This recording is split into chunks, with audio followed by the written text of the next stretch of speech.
आखिर क्यों साल 1903 में उड़ीसा के कोणार्क मंदिर के मुख्य दरवाजे को रेत और बालू से पूरी तरह से ढककर अचानक बंद कर दिया गया? आखिर क्यों 118 साल से बंद है कोणार्क सूर्य मंदिर का ये रहस्यमय दरवाजा? आखिर क्यों भारत सरकार भी इस दरवाजे को खोलने से डरती है?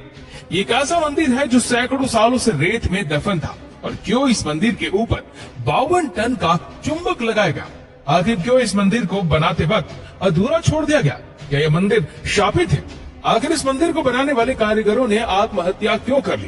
क्या इस मंदिर में रात के वक्त नर्तकियों की नाचने की आवाजें आती है?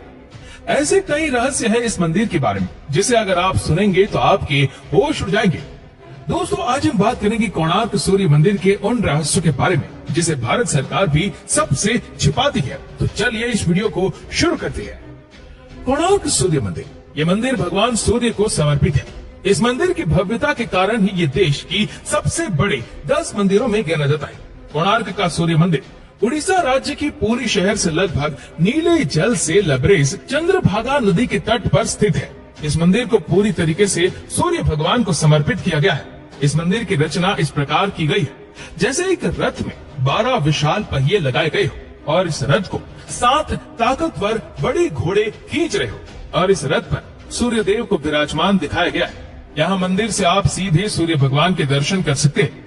मंदिर के शिखर से उगते और ढलते सूर्य को पूर्ण रूप से देखा जा सकता है। जब सूर्य निकलता है तो मंदिर से यह नजारा बेहद ही खूबसूरत दिखता है। ऐसा लगता है जैसे सूरज की निकली लालिमा ने पूरे मंदिर में लाल नारंगी रंग बिखेर दिया हो। वही मंदिर के आधार को सुंदरता प्रदान करते 12 चक्र साल के 12 महीने को परिभाषित करते हैं, और हर चक्र दिन के 8 पहरों को दर्शाते हैं। ये मंदिर 2 भागों में बना हुआ है, जिसमें से पहले भाग नट मंदिर में सूर्य की किरणें पहुंचती थी, और कहा जाता है कि कांच या हीरे जैसी धातु से वे इस मंदिर की प्रतिमा पर पड़ती थी, जिससे इसकी छटा देखते ही बनती थी। वही मंदिर की कलाकृति में इंसान हाथी और शेर से दबा है, जो कि पैसे और घमंड का घोतक है और ज्ञानवर्धक भी है। इस मंदिर के बारे में कहा जाता है कि श्री कृष्ण के पुत्र साम को श्राप से कोढ़ रोग हो गया था। उन्हें ऋषि कटक ने इस श्राप से बचने के लिए सूरज भगवान की पूजा करने की सलाह दी थी। साम ने मित्रवन में चंद्रभागा नदी के सागर संगम पर कोणार्क में 12 वर्षों तक तपस्या की और सूर्य देव को प्रसन्न किया। सूर्य देव जो सभी रोगों के नाशक थे, इनके रोग का भी अंत कर दिया, जिसके बाद साम ने सूर्य भगवान का एक मंदिर निर्माण करने का निश्चय किया। अपने रोग नाश के उपरांत चंद्रभागा नदी में स्नान करते हुए उन्हें सूर्यदेव की मूर्ति मिली। ये मूर्ति सूर्यदेव का शरीर के ही भाग से देव शिल्पी श्री विश्वकर्मा ने बनाई थी। सांब ने अपने बनवाए मित्र वन में एक मंदिर में इस मूर्ति को स्थापित किया, और तब से ये स्थान पवित्र माने जाने लगा। कोणार्क के बारे में ये भी कहा जाता है कि यहाँ आज भी नर्तकियों की आत्माएं आती है। अगर कोणार्क के पुराने लोगों की माने तो आज भी यहाँ पर शाम को उन नर्तकियों के पायल की झंकार आपको सुनाई देगी, जो कभी यहाँ राजा के दरबार में नृत्य किया करती थी। इस मंदिर का निर्माण एक सैंडविच के तौर पर किया गया है, जिसके बीच में लोहे के प्लेट थे, जिस पर मंदिर के पिलर रुके हुए थे। ऐसा भी कहा जाता है कि मंदिर के ऊपर एक 52 टन का चुंबक रखा हुआ था, जो कि इन खंभों से संतुलित था। इसी के चलते भगवान सूर्य की जो प्रतिमा थी वो हवा में तैरती हुई रहती थी, जिसे देखकर हर कोई हैरत में पड़ जाता था। कहा जाता है कि इस चुंबक को विदेशी आक्रमणकारियों ने तोड़ दिया था। ऐसा भी कहा जाता है कि मंदिर के ऊपर रखे चुंबक के चलते समुद्र से गुजरने वाले नाव, जो कि लोहे के बने होते थे, इस चुंबकीय क्षेत्र के चलते क्षतिग्रस्त हो जाती थी। इस कारण अपनी नाव को बचाने हेतु नाविक इस पत्थर को निकाल कर ले गए। ये पत्थर एक केंद्र शिला का कार्य कर रहा था, जिससे मंदिर की दीवारों के सभी पत्थर संतुलन में थे। इसके हटने के कारण मंदिर की दीवार को संतुलन खो गया और परिणाम स्वरूप वो गिर पड़े। परंतु इस घटना का कोई ऐतिहासिक विवरण नहीं मिलता, और न ही ऐसे किसी चुंबकीय केंद्रीय पत्थर के अस्तित्व का कोई ब्यौरा उपलब्ध है।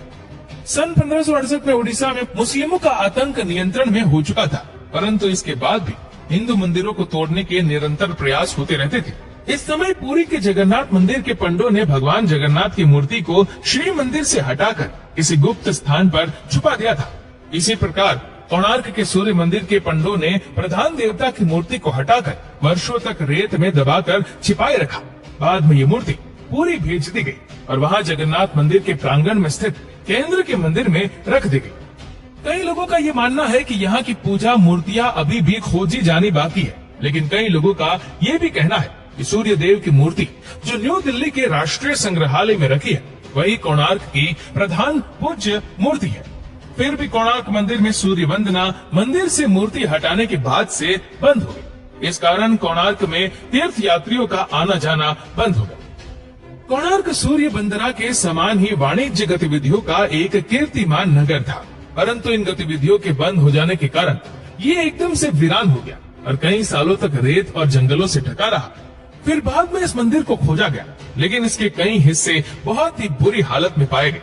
फिर बाद में ऐसा कहा जाता है कि कई आक्रमण और नेचुरल डिजास्टर के कारण जब मंदिर खराब होने लगा तो 1901 में उस वक्त के गवर्नर जॉन वुडबर्न ने जगमोहन मंडप, जो कि इस मंदिर का प्रधान मंडप है, उसके चारों दरवाजों पर दीवारें उठवा दी और उसे पूरी तरीके से रेत से भर दिया ताकि ये सलामत रहे और इस पर किसी डिजास्टर का प्रभाव न पड़े। इस काम में करीबन 3 साल लगे और 1903 में ये पूरी तरीके से पैक हो गया। वहां जाने वालों को ये पता नहीं होता कि मंदिर का अहम हिस्सा, जो कि जगमोहन मंडप है, वो अभी तक बंद है। बाद में ASI ने इसके अंदर के हिस्सों पर शोध कार्य आरंभ किया। कई बार लोगों के दर्शन हेतु इस मंदिर के मुख्य दरवाजे को खोलने की बात कही गई, परंतु 118 साल बीत गए और आज भी ये आलम है कि ये बंद है। आप इंटरनेट पर और आर्टिकल के माध्यम से पढ़ सकते हैं कि न जाने कितनी ही बार इस मंदिर के मुख्य दरवाजे को खोलने का जिक्र हुआ, लेकिन बार बार आखिर में ये निर्णय बदल दिया गया। क्या सच में इस मंदिर को प्राकृतिक आपदा के बचाव के कारण ही बंद किया गया है या कोई और वजह थी इसको बंद करने की? ये सारे सवालों से पर्दा तभी उठ सकेगा जब ये दरवाजा